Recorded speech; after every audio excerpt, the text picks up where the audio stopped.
നമസ്കാരം. മോദി സർക്കാരിൻ്റെ തനി സ്വരൂപം ഇത്തവണത്തെ സമ്പൂർണ്ണ ബജറ്റിലൂടെ കാണിച്ചു.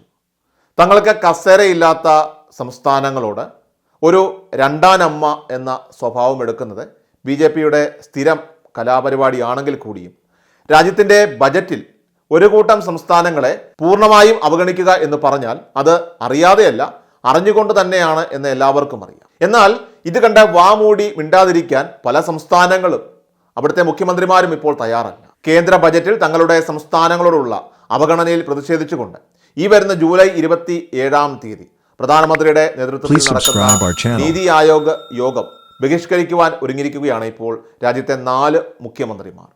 തമിഴ്നാട് മുഖ്യമന്ത്രി MK സ്റ്റാലിൻ, കർണാടക മുഖ്യമന്ത്രി സിദ്ധരാമയ്യ എന്നിവരടക്കമുള്ള മുഖ്യമന്ത്രിമാരാണ് യോഗം ബഹിഷ്കരിക്കുവാനായിട്ട് ഇപ്പോൾ തീരുമാനമെടുത്തിരിക്കുന്നത്. പത്രസമ്മേളനത്തിലാണ് നീതി ആയോഗ് യോഗത്തിൽ പങ്കെടുക്കില്ല എന്ന് തമിഴ്നാട് മുഖ്യമന്ത്രി MK സ്റ്റാലിൻ വ്യക്തമാക്കിയത്. കേന്ദ്ര ബജറ്റിൽ തൻ്റെ അതൃപ്തി വ്യക്തമാക്കിയ സ്റ്റാലിൻ തമിഴ്നാടിനുള്ള ഏറ്റവും വലിയ ഒരു അവഗണന അല്ലെങ്കിൽ വഞ്ചനയാണ് ഈ ബജറ്റ് എന്നും അഭിപ്രായപ്പെട്ടു. ബജറ്റിൽ സാധാരണക്കാരെ ബാധിക്കുന്ന ഒരു വിഷയം പോലും ചർച്ച ചെയ്യില്ല എന്ന് പറഞ്ഞ സ്റ്റാലിൻ ബുധനാഴ്ച DMK MPമാർ ഡൽഹി പ്രതിഷേധം സംഘടിപ്പിക്കുമെന്നും വ്യക്തമാക്കി. തെലങ്കാന മുഖ്യമന്ത്രി രേവന്ത് റെഡ്ഡിയും ഹിമാചൽ പ്രദേശ് മുഖ്യമന്ത്രി സുഖ്വീന്ദർ സിംഗ് സുഖുവുമാണ് യോഗം ബഹിഷ്കരിക്കുന്ന മറ്റ് മുഖ്യമന്ത്രിമാർ. മറ്റ് സംസ്ഥാനങ്ങളെ പൂർണ്ണമായിട്ടും അവഗണിച്ച് ആന്ധ്രാപ്രദേശിനും ബീഹാറിനും ബജറ്റിൽ പ്രത്യേക പരിഗണന നൽകിയതായും രാജ്യമെമ്പാടും വലിയ രീതിയിലുള്ള വിമർശനങ്ങൾ ഉയർന്നിരുന്നു. നിതീഷ് കുമാറിനെയും അതോടൊപ്പം തന്നെ ചന്ദ്രബാബു നായിഡുവിനെയും തൃപ്തിപ്പെടുത്തിക്കൊണ്ട് ആ പ്രധാനമന്ത്രി കസേര നിലനിർത്തുവാനുള്ള മോദിയുടെ ആ വമ്പൻ ശ്രമമായിരുന്നു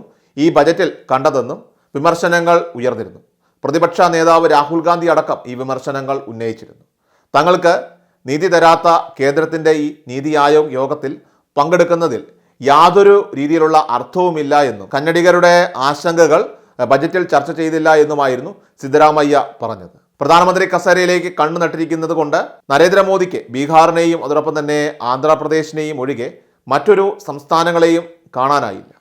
അദ്ദേഹത്തിൻ്റെ അജണ്ട ജനങ്ങൾക്ക് മുൻപിൽ തുറന്നു കാണിക്കപ്പെട്ടു എന്നതാണ് ഇപ്പോൾ ഈ ബജറ്റിലൂടെ സംഭവിച്ചിരിക്കുന്നത്. ബീഹാർ അതുപോലെ തന്നെ ആന്ധ്രാപ്രദേശ് സർക്കാരുകൾക്ക് പ്രത്യേക പദവി നൽകണമെന്നത് ഉൾപ്പെടെയുള്ള ആവശ്യങ്ങളായിരുന്നു സർക്കാർ രൂപീകരണ വേളയിൽ നിതീഷ് കുമാറും അതോടൊപ്പം തന്നെ ചന്ദ്രബാബു നായിഡുവും ഉയർത്തിയത്. എന്നാൽ പ്രത്യേക പദവികൾ ഇല്ലെങ്കിലും വമ്പൻ പദ്ധതികളായിരുന്നു ഇരു സംസ്ഥാനങ്ങൾക്കും ബജറ്റിൽ പ്രഖ്യാപിച്ചിരിക്കുന്നത്. ബീഹാറിന് 26,000 കോടി രൂപയുടെ അടിസ്ഥാന സൗകര്യ വികസന പദ്ധതി അടക്കം ഏതാണ്ട് 50,000 കോടി രൂപയുടെ പദ്ധതികളായിരുന്നു ഇതുവരെ ധനമന്ത്രി പ്രഖ്യാപിച്ചിരിക്കുന്നത്. 15,500 കോടി രൂപയുടെ പ്രളയ സഹായവും വിമാനത്താവളവും അതുപോലെ തന്നെ മെഡിക്കൽ കോളേജ്, 2 ക്ഷേത്ര ഇടനാഴികൾ എന്നിവയെല്ലാം തന്നെ ഇതിൽ ഉൾപ്പെടുന്നുണ്ട്. അടിസ്ഥാന സൗകര്യത്തിന് മാത്രം ബീഹാറിൽ 26,000 കോടി രൂപയാണ് ആകെ ഇപ്പോൾ അനുവദിച്ചിരിക്കുന്നത്.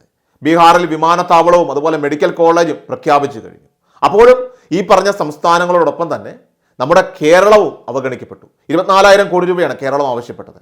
ഈ അവഗണനയ്ക്കെതിരെ പോരാടാനായിട്ട് ഉറച്ച മുഖ്യമന്ത്രിമാർക്കൊപ്പം തന്നെയാണ് ഇപ്പോൾ കേരള സർക്കാരും. എല്ലാ ദിവസവും വാർത്തകൾക്കും അറിയിപ്പുകൾക്കുമായി യൂട്യൂബ് ചാനൽ സബ്സ്ക്രൈബ് ചെയ്യുക, ഫേസ്ബുക്ക് പേജ് ഫോളോ ചെയ്യുക. വാർത്തകളുടെ നോട്ടിഫിക്കേഷനായി ബെൽ ഐക്കൺ എനേബിൾ ചെയ്യുക.